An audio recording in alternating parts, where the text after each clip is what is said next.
मेरे प्यारे बच्चों, प्रेम से बोलिए ओम साई राम। ओम साई राम। ओम साई राम। राधे राधे बच्चों। मेरे बच्चों,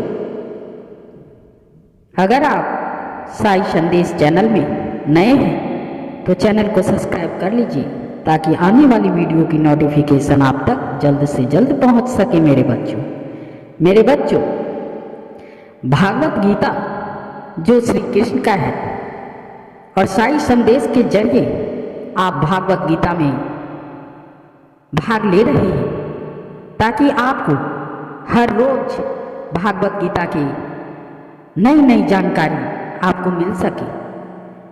मेरे बच्चों, और इसे ध्यानपूर्वक सुनिएगा ताकि आने वाले समय में आपको किसी चीज की टेंशन नहीं करनी पड़ेगी। हमारे प्रभु श्री कृष्ण जी वो सबके लिए एक समान है। इसीलिए आइए सुनते हैं। सफलता के लिए जानिए श्री कृष्ण के ये 11 सूत्र या अनमोल वचन जो आप हमेशा याद रखिए। कभी जिंदगी में कष्ट नहीं होगा। मेरे बच्चों, भगवान कृष्ण ने गीता के माध्यम से संसार को जो शिक्षा दी वह अनुपम है, वेदों का सार है, उपनिषद और उपनिषदों का सार है। ब्रह्मसूत्र और ब्रह्मसूत्र का सार है गीता। सार का अर्थ है निचोड़ या रस।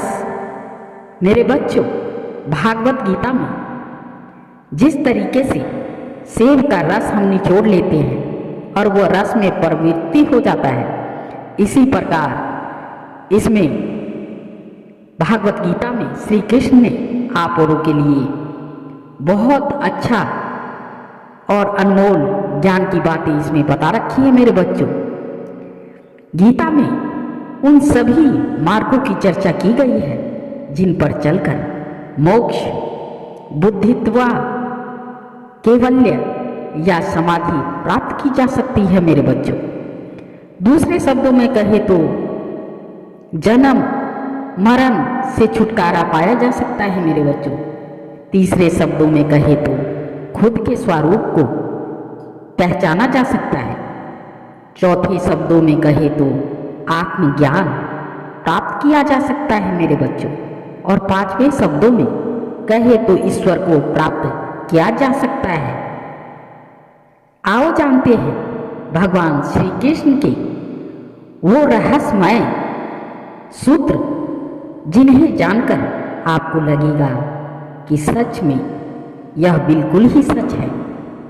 निश्चित ही इनके ये सूत्र आपके जीवन में बहुत काम आएंगे। जीवन में सफलता चाहते हैं तो गीता के ज्ञान को अपनाइए और निश्चित ही तथा भयमुक्त जीवन पाएंगे आप।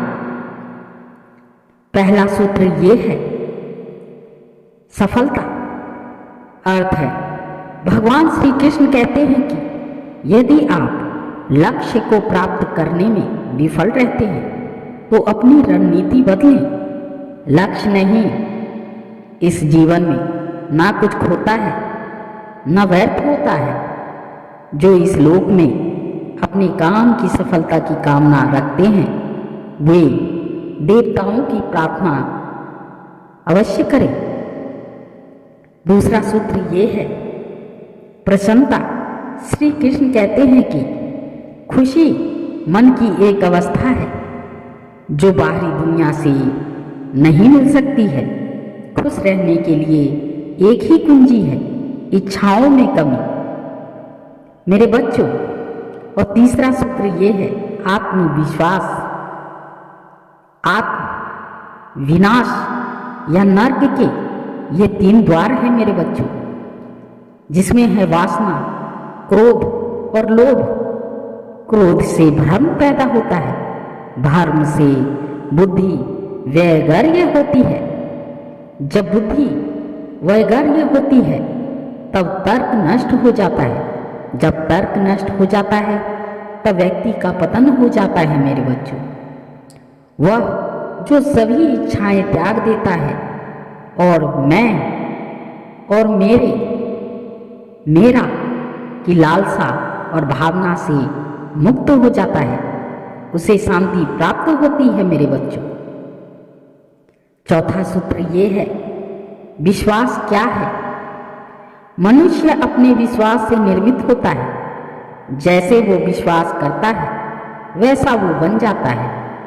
व्यक्ति जो चाहे बन सकता है यदि वह विश्वास के साथ इच्छित वस्तु पर लगातार चिंतन करे। हर व्यक्ति का विश्वास उसकी प्रकृति के अनुसार होता है। विश्वास की शक्ति को पहचानना। पांचवा सूत्र यह है कि मित्र और शत्रु दोनों हैं। ये मन जो मन को नियंत्रित नहीं करते, उनके लिए वह शत्रु के समान कार्य करते हैं।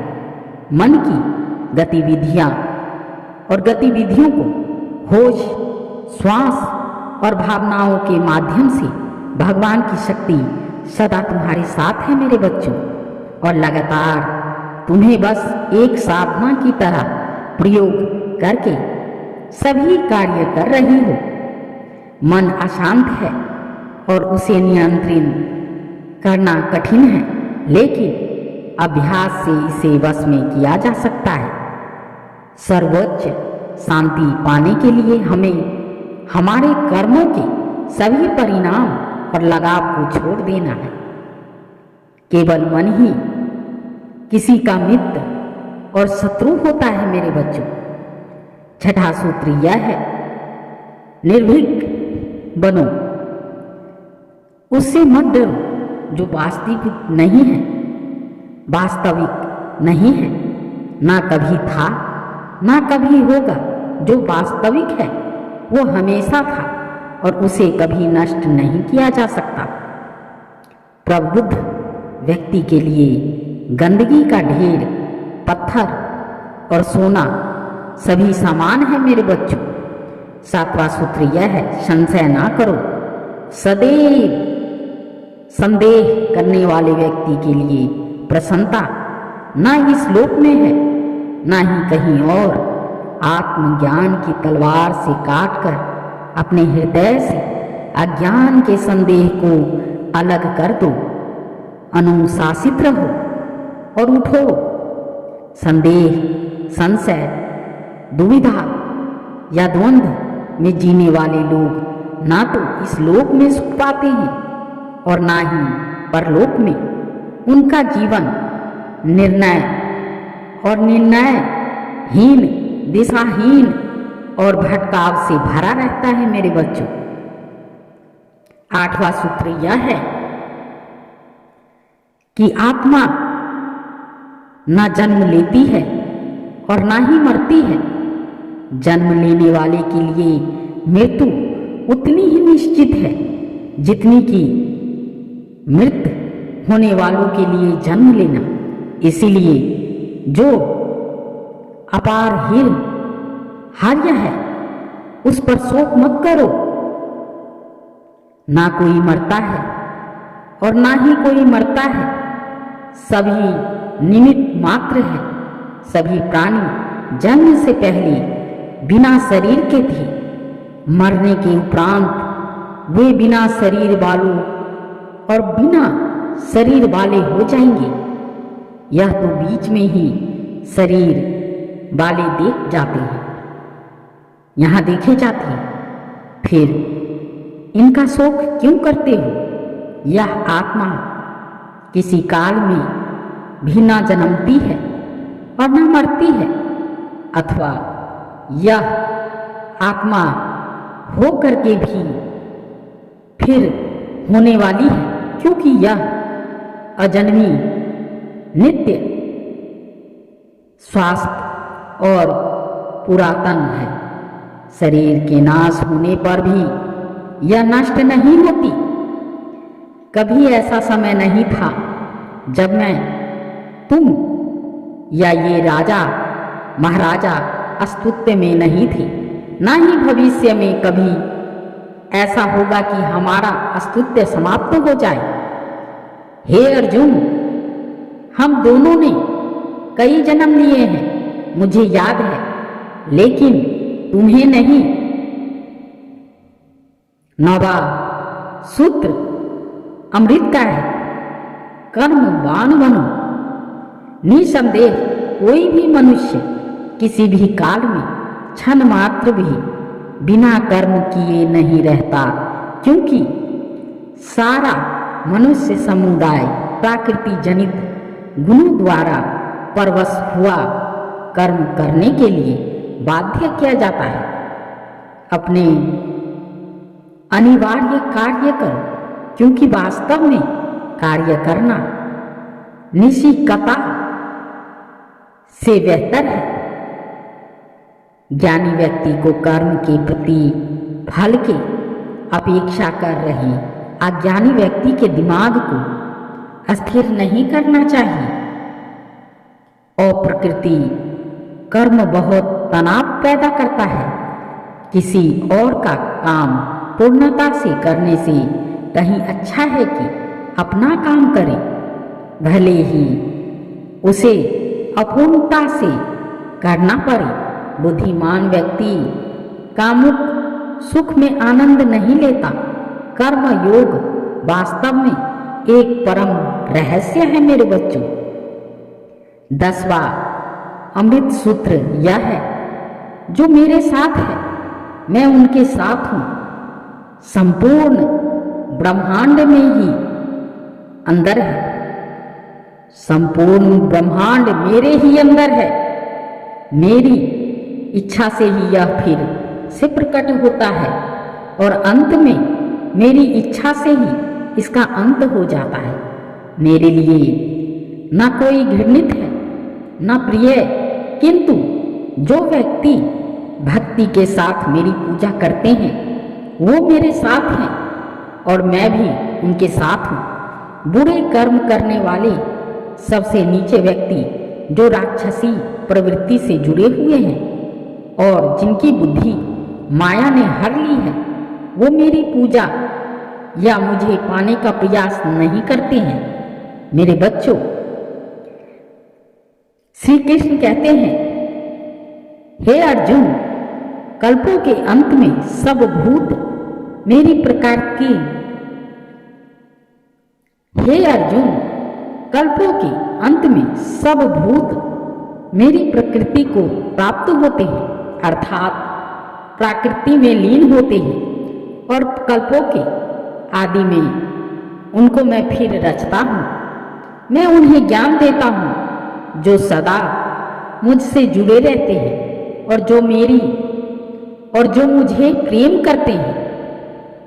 मैं सभी प्राणियों को समान रूप से देखता हूँ, ना कोई मुझे कम प्रिय है ना अधिक, लेकिन जो मेरी प्रेम पूर्वक आराधना करते हैं वो मेरे भीतर रहते हैं और मैं उनके जीवन में आता रहता हूँ।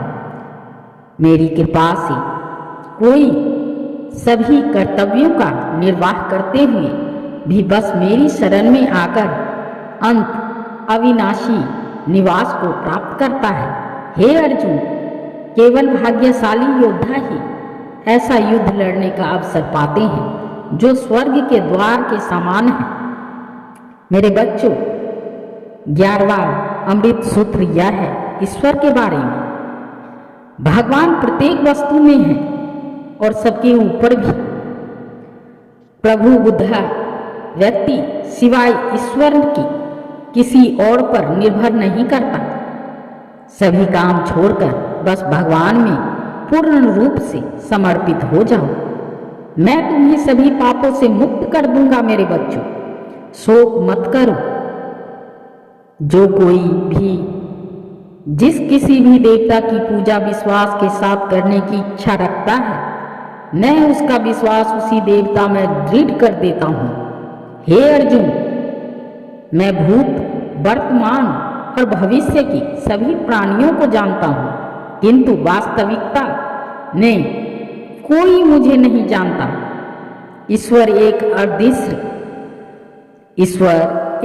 अदृश्य एवं अखतनीय शक्ति है, जिससे संसार की उत्पत्ति, पालन एवं लय होता है। मानवीय रूप में उसकी ऐसी कल्पना की जा सकती है मेरे बच्चों कि इसके और उसके सभी ओर से ज्ञान इंद्रियां और कर्म इंद्रियां हैं। सर्वत्र मेरे बच्चों वो समय समय पर संसार में धर्म की पूर्ण स्थापना के लिए समूल रूप से अवतरित होता है। वह जो मृत्यु के समय मुझे स्मरण करते हुए अपना शरीर त्यागता है और वह मेरे धाम को प्राप्त होता है मेरे बच्चों, इसमें कोई संशय नहीं है। वे जो इस ज्ञान में विश्वास नहीं रखते, मुझे प्राप्त किए बिना जन्म और मृत्यु के चक्र का अनुगमन और अनुगमन करते रहते हैं मेरे बच्चों। इसी के साथ आप प्रेम से बोलिए राधे राधे, और मेरे बच्चों प्रेम से बोलिए ओम साई राम, ओम साई राम, ओम साई राम। मेरे बच्चों, ये जो आपने गरुड़ पुराण का, गीता का भी जो भी पाठ आपने सुना है, इसके लिए बहुत बहुत धन्यवाद मेरे बच्चों। इससे आप जुड़े रहिए। आप कहीं पे भी गीता का ज्ञान लीजिए, मगर जरूर लीजिए, ताकि आने वाले समय में आपको पता चल जाएगा कि इसकी आपको कितनी ज़रूरत थी मेरे बच्चों। इसी के पास और इसी के साथ इस चैनल से जुड़ने के लिए आपका बहुत बहुत धन्यवाद।